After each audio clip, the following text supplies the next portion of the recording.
Hey, what's up? This is Ricardo at Parts People, and in this video, we'll outline the steps for completing a part replacement on your Dell PC. Visit our website and use this coupon for a 5% off discount.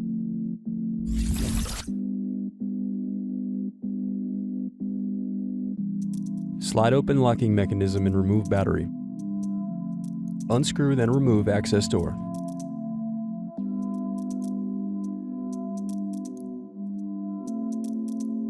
Next, use thin object to pry apart keyboard. Now disconnect keyboard cable. Thanks for watching. Don't forget to like and subscribe if you enjoyed this video. And if you need more, check out this playlist to watch other tutorials for your laptop. You can also click here to find parts for your laptop at partspeople.com.